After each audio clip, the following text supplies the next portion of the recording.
அடுத்ததாக பார்க்கக்கூடிய மீன ராசிக்காரர்கள், மீன ராசிக்காரர்களுக்கு ஜென்மத்தில் சனி இருந்தாலும் குருவானவர் 4ஆம் இடத்திலிருந்து 5ஆம் இடமான கடகத்தில் உச்சம் பெற்று 9ஆம் பார்வையாக விசேஷமாக உங்கள் ராசியை பார்ப்பதை ஞாபகத்தில் வைத்துக் கொள்ளுங்கள். நீங்களும் சனியுடைய பிரீத்திக்காக பஞ்சவடி அனுமன் கோயிலுக்கும் திருக்கொல்லிக்காடுக்கும் சென்று விட்டு வருவது சகல விதத்தில் நன்மையும் அந்தஸ்தையும் பெறக்கூடிய அமைப்பு.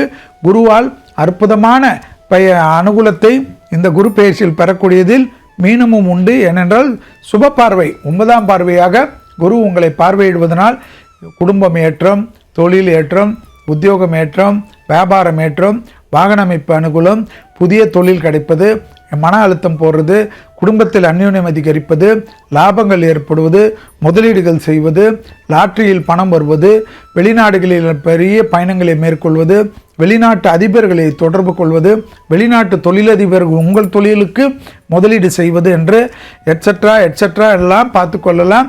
முதுகு, கால், பாதம், முட்டுவலி கவனமாக பார்த்து கொள்வதும், சிறு சிறு உடற்பயிற்சிகளை மறக்காமல் செய்யக்கூடிய மீனராசிக்காரர்கள் யோக பலத்தை அதிகமாக பெறக்கூடிய நல்ல காலகட்டம். இழுபறியாக இருந்த நிலைமைகளெல்லாம் மாறுவதும், வயிற்று உபத்திரம் கண்டிப்பாக கர்ப்பஸ்திரீகள், வயிற்றில் ஹார்மோன்கள், யுட்ரஸ் பிரச்சனை உள்ள பெண்கள் எல்லாம் கவனமாக மருத்துவரை பார்க்காமல் அவாய்ட் செய்வது, பயந்து அவாய்ட் செய்தால் தவறாகிவிடும். உடனடியாக போய் ரெக்டிஃபிகேஷன் பண்ணிடுங்க, நல்லதாயிடும்.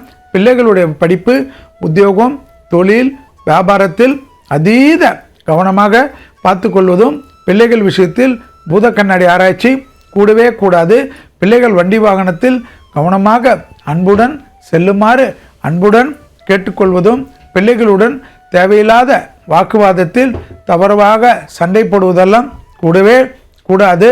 பிள்ளைகள் விஷயம் மட்டும் கவனம். கர்ப்பஸ்திரீகள் மருத்துவ ஆலோசனையை மீறாமல் இருப்பதும், அபிராமி அந்தாதியில் இருக்கக்கூடிய 40வது பாடல், 59வது பாடல், 75வது பாடலை மறக்காமல் சொல்லக்கூடிய மீனராசிக்காரர்கள் ஏற்றம் பெறுவார்கள்.